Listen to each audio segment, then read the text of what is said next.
Vladdy has got the bag. We're going to break it all down next. You are Locked On Blue Jays, your daily Toronto Blue Jays podcast. Part of the Locked On Podcast Network, your team every day. Welcome back to Locked On Blue Jays. Thank you for making Locked On Blue Jays your first listen every day. We are free and available wherever you get your podcasts and on YouTube.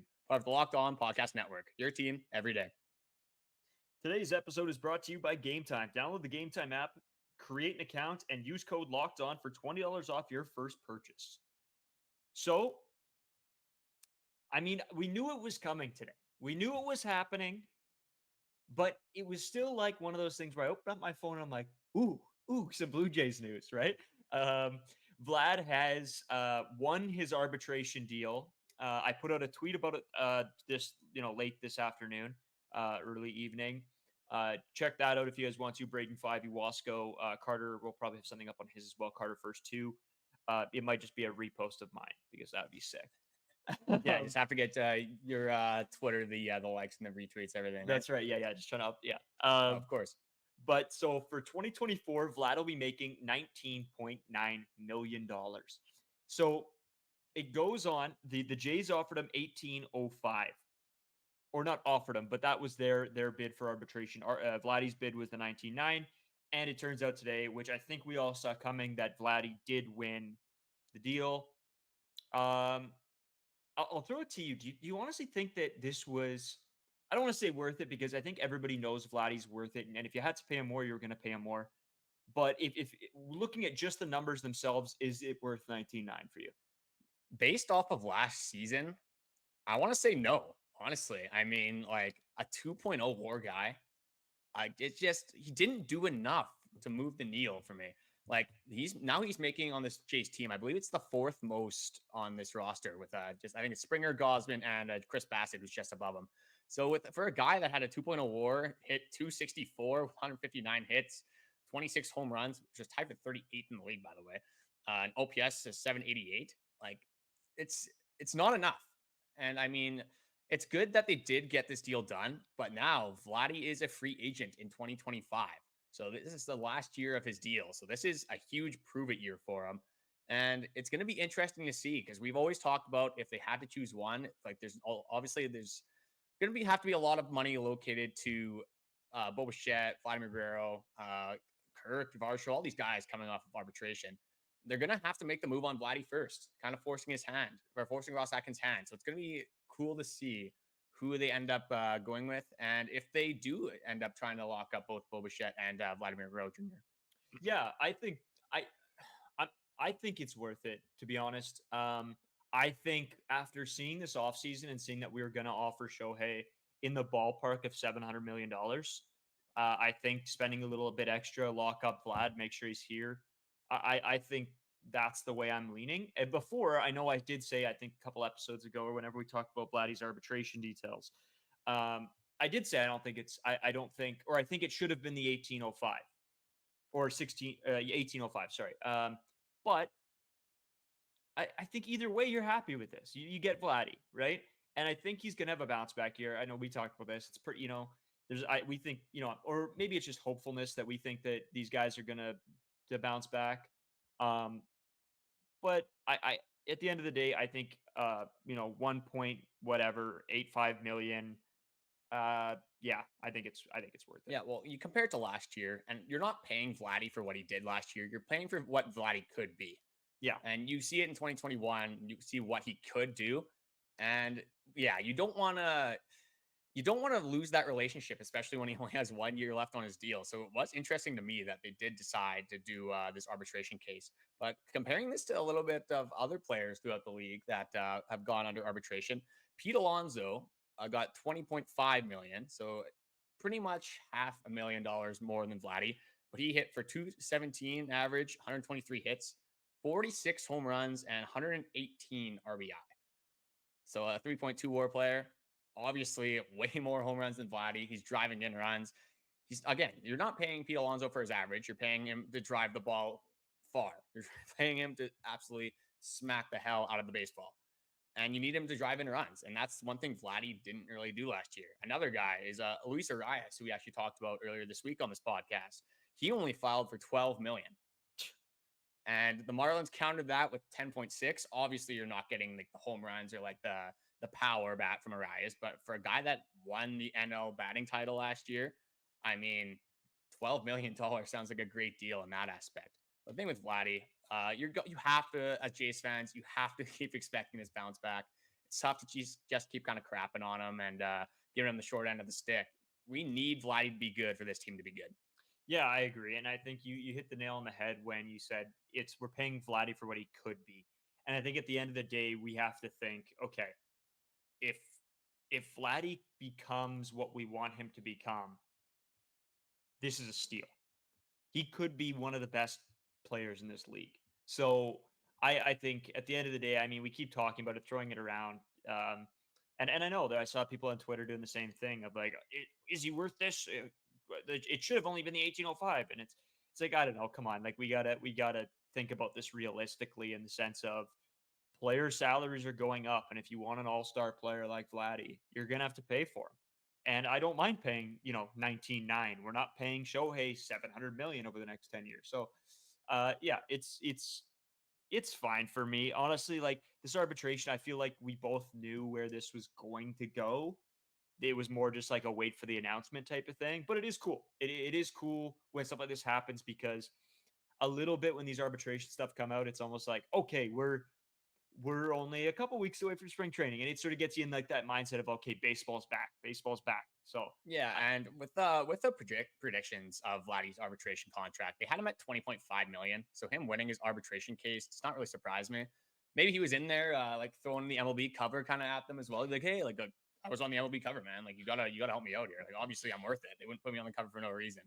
But just looking at Vladdy's fielding last year too, that it's weird because he won a Gold Glove in 2022 and the stats, it's not horrible from the stats because I mean 8 errors and a 991 fielding percentage.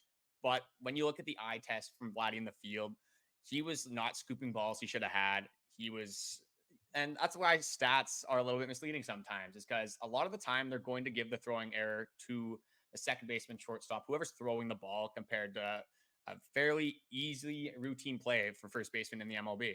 So with Vlad, again, it's definitely a tough situation because now let's see what if Vladdy hits 50 home runs this year, and now you're kind of like, yes, we have Vladdy back, but oh god, we're gonna have to pay this guy like a $400 million contract. yeah, So we're kind of in an interesting place where like obviously we do want Vladdy to succeed, but I don't know if we necessarily want him to go and hit 60 home runs because then we're going to be forking over a huge contract.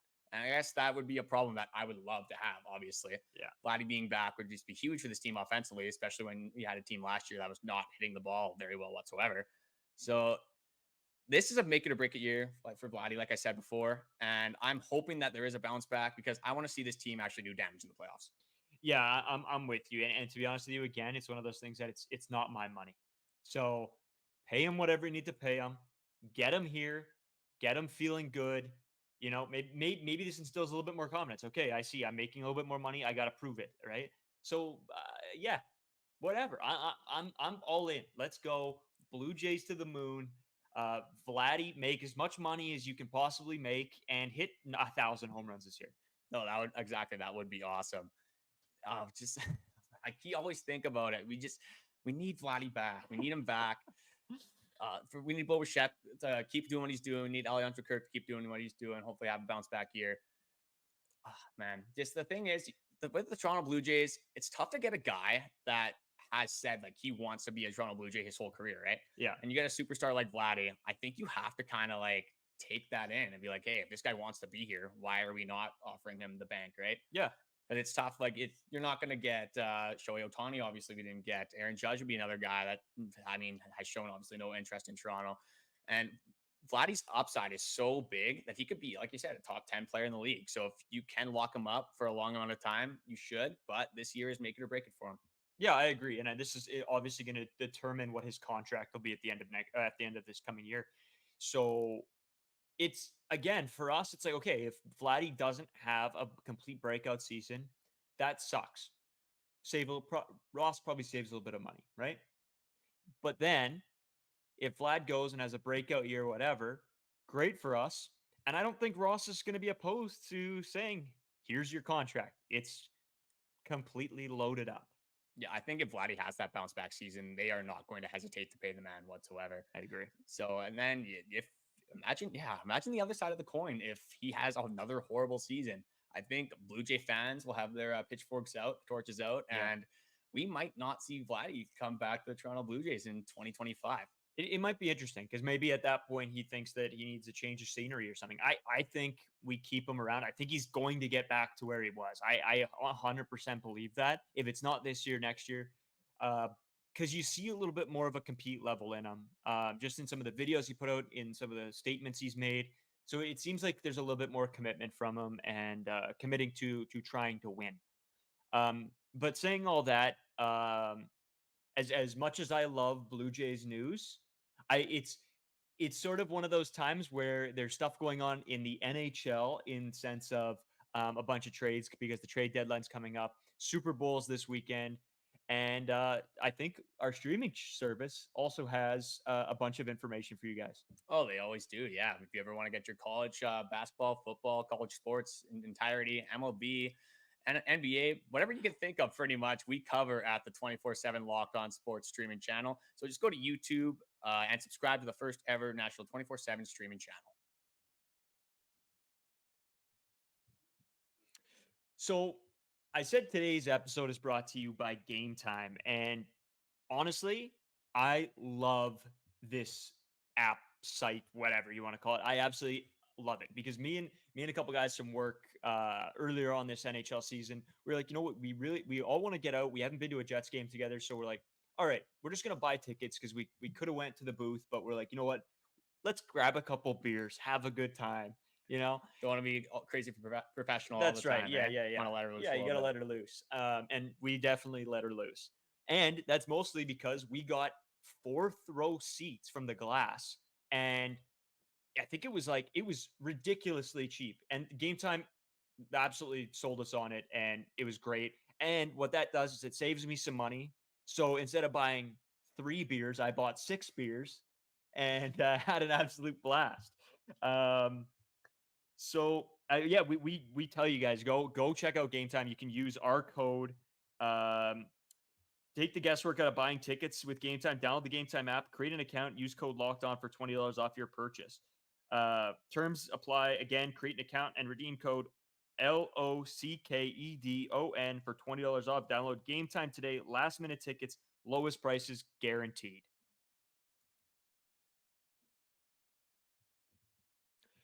Some cool stuff. There's some Jays news and baseball news that come out, and sometimes, there might be some more important stuff for us to cover, like this Vladdy arbitration stuff, but we did want to sort of highlight some of the players that have been inducted into the Canadian Baseball Hall of Fame. And first of all, we got Jimmy Key, 9 seasons with the Blue Jays, 5-time All-Star, 2-time World Series champ, and honestly, just unreal. I think this was a great add to the Hall of Fame. Then we got Ashley Stephenson, Vancouver Canadians coach, team MVP from 2005, 2008 IBAF All-Star, 2011 Jimmy Rattlesnake Award. I don't even know what that is, but it sounds sick. Yeah, like, man, what an award name. Honestly, you got to be showing that loud and proud. You're getting the Rattlesnake Award. I want to see what that trophy looks like. It better be a huge snake. Yeah. If it's not, then they did it completely wrong. She should ask for a refund. I don't want this unless there's a giant snake on it. Like, what? Okay. Anyway, then we got Paul Godfrey. He helped bring the Jays to Toronto, made them what they are. I think the salary cap when he came in with the Jays, like for us, or like what our salary was, I think it upped by like almost 100%. So like absolute legend. So congrats to those 3 for getting into the Canadian Hall of Fame, Baseball Hall of Fame. But then there was one other guy that got inducted. Yeah, I think Blue Jays fans are going to recognize his name, and that is Canadian Russell Martin. Obviously had a huge impact on the Blue Jays from 2015 to 2019. Was with those 2015, 2016 playoff teams.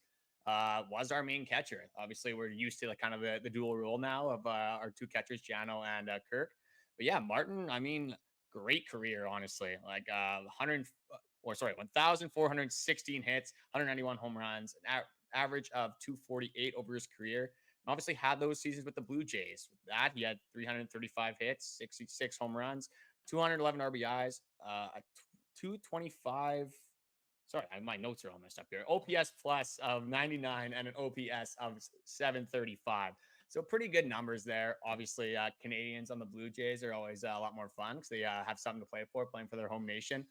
And yeah, it just reminds me always whenever I hear of like Russell Martins, Troy Tulowitzki's, those type of players, just takes you back to that magical 2015 team. Yeah, and I mean, speaking of actually cover athlete with Vladdy, Russell Martin, cover athlete of MLB The Show as well. A little bit shocking at the time, I think, but awesome. And that was at the time where they would put Canadians on the cover for the Canadian edition.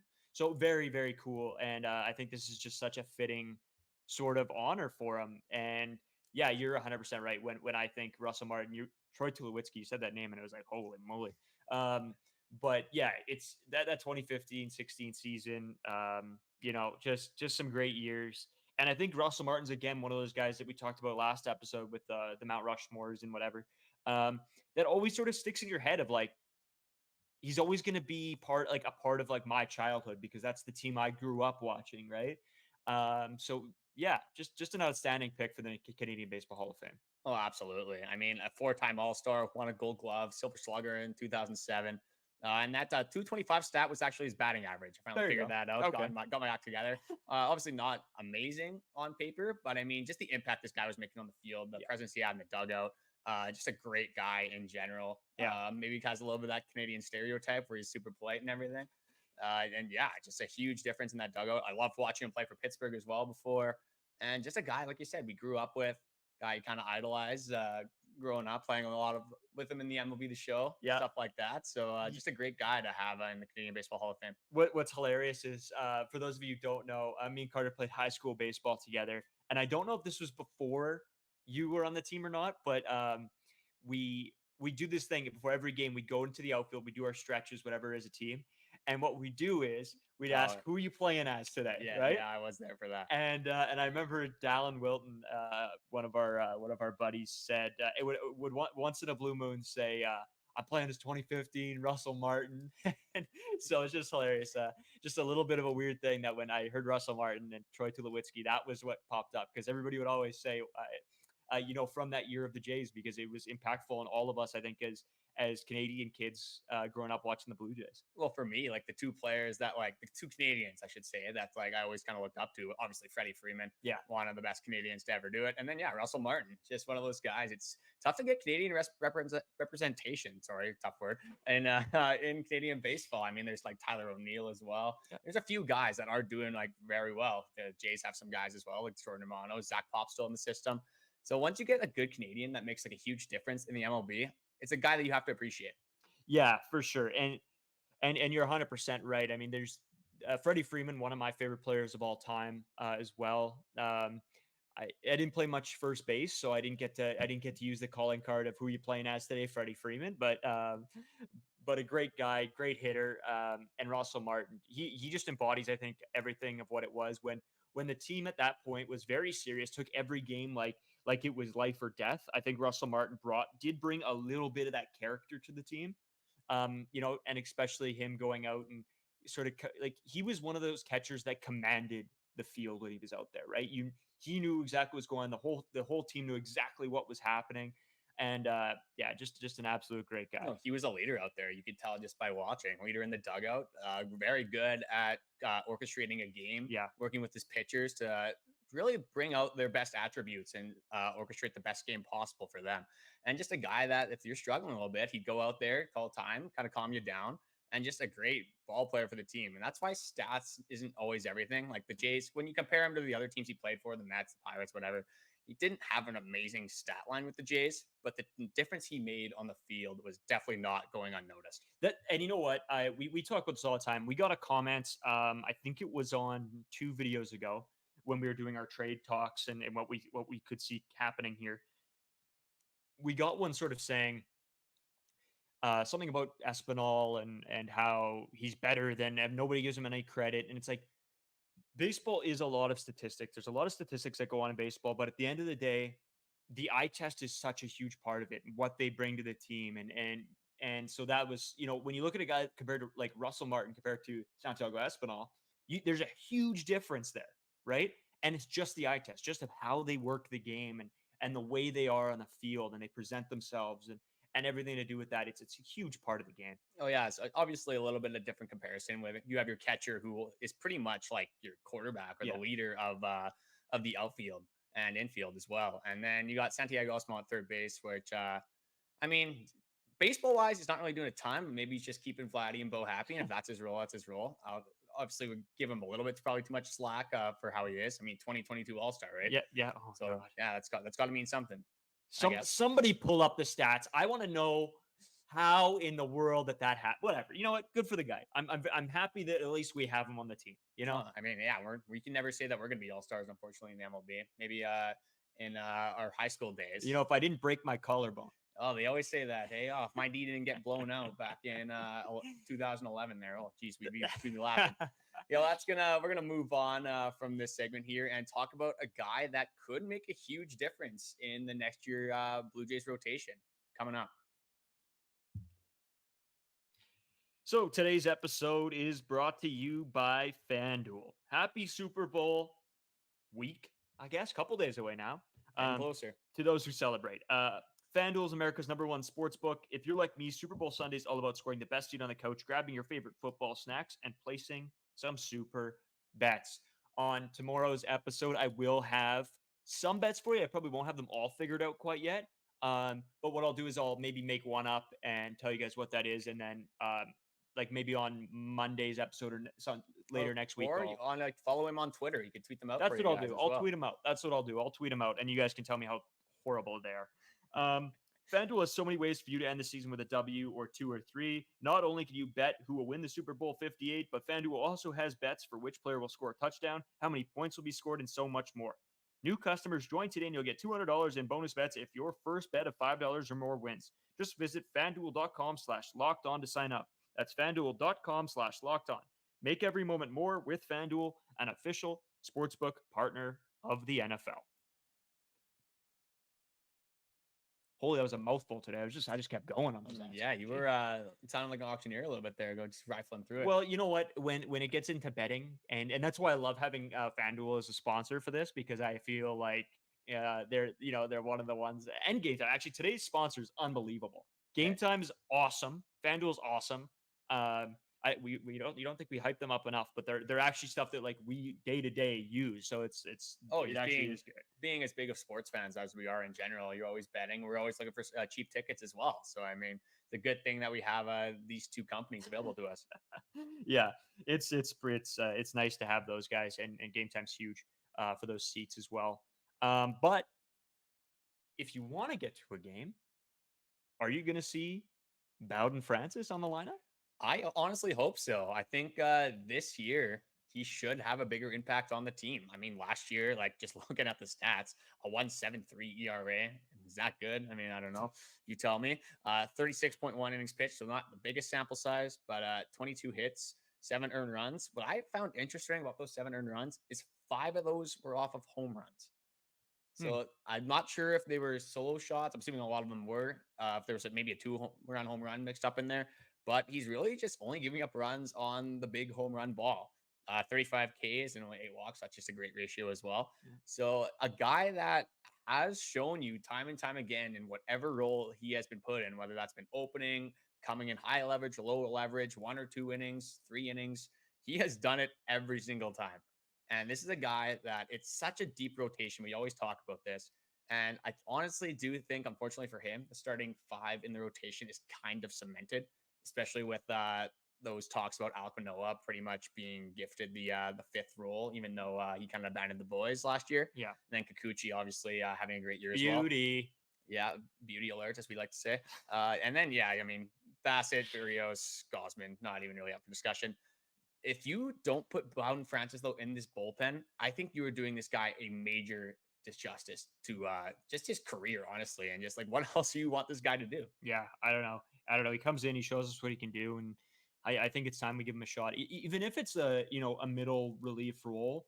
I just want to see the guy out there. To be honest, he's paid his dues. It's time. I think let's stop messing around. Just get him in there. Well, and then the problem is like Uriel Rodriguez is another guy that will be battling with them, but he's having trouble with his visa and he might need a little bit of time to develop. So having Bowden Francis as just a guy that, like I said, could literally pitch anywhere Yeah. in a baseball game. And yeah, that middle relief role, I don't really see anyone other than Uriel Rodriguez kind of taking that away from him. So Bowden Francis, I believe that spot is yours to lose. Just a great guy. A guy that's not very vocal in the dugout, but just means business, just gets his business done. Like we said, dials right? in. Need that attitude. Need that killer attitude this year. He's got the killer mentality, and that's exactly what we're looking for. So a guy that can make a big difference this year and maybe work his way into some higher leverage situations. You know what? We talk about pitchers and all these players, and I really like looking at the guys who are like fighting for a spot because I think they really put on a clinic some days of really trying to prove themselves, which I love. But somebody else that's got to prove themselves this coming Sunday are the 49ers. Because I know we're big 49ers guys. We're going for them all the way. Do you think they're winning? I have learned throughout history to not bet against Mahomes in the Super Bowl. So I think I am going to join the betting scene this weekend, and I'm going to throw on Mahomes. Or honestly, what I might do is I might just do whatever Braden does and do the opposite of that. Yeah, that might not be the worst idea. I think I can make some pretty good money that way. Yeah, not a bad idea. Not a bad idea. But as speaking of the Super Bowl and everything, the Locked On streaming service is going to have a ton for you guys this coming week. Yeah, just like I said, tune in. Whether you guys want to tune in at 3 a.m., 3 p.m., at noon, at midnight, whatever it is, it's always available for you. That's the great thing about it being 24/7. And just go to YouTube and subscribe to that streaming channel. There's one more thing I wanted to talk about Bowden Francis was. Oh, sorry, I skipped you. Sorry. That's okay. Yeah. Bowden Francis, again, being disrespected by guys in the Blue Jays media. Come on. He's going to prove everyone wrong, I think, this year. But just going into a little bit of his pitch mix. Guy is 27 years old. So, like, he's not the youngest guy, but I mean, definitely has his prime ahead of him. Throws the four-seam fastball over 50% of the time, 51.6% of the time. It's about 94 to 95 miles an hour. It's a curveball. It's 34% of the time. It's 74 miles per hour. And then the slider at 14.5% of the time, 85 miles per hour. So a pretty good pitch mix. Interesting pitch mix. Yeah, it's kind of like the older style, like olden days pitch mix. Nothing too crazy in there, but obviously very effective. And I know he went on a Gate 14 interview there, and he said that he's obviously willing to do whatever the team needs him to do, but eventually he does want to work into that starter role. And I think with Kikuchi only being left on a one-year deal and how deep this starting rotation is and the money that Kikuchi's probably going to command, I do think if it's not this year, it will be next year that he will have a chance as a starter. Well, again, we talk about the Uriel Rodriguez fight, and that's their plan for him as well. So it will be interesting to see 2025 season what this Blue Jays team will look like. Hey, there's a lot of uncertainty in a lot of players. I mean, Alek Manoah, is he going to bounce back? Is Vladdy going to be on the team? Is Jano going to be back? There's a lot of different ways this could unfold. We do have a special guest coming on Monday's episode. We're going to reveal that at the beginning of our episode for tomorrow. So first thing we'll do before we get into our main topic tomorrow is we will be announcing who our special guest is for Monday. And then hopefully we'll have some of your bets ready as well. I'll do something. I'll figure something out. As always, thank you guys for watching. About 70% of you guys aren't subscribed. We are noticing that our subscriber count's going up every day, and we are very appreciative of that. But for the rest of you, please subscribe. It helps us out a ton. Leave comments, likes. Let us know how we're doing, whether you love us or you hate us. We appreciate all the comments. Follow us on Twitter, Carter First 2 and Braden 5 Owasco. I should have a TikTok up about Vladdy's arbitration coming out Wednesday night, I guess it would be. That's the day we're recording this. Yeah. And we'll see you guys on Friday and have a good night.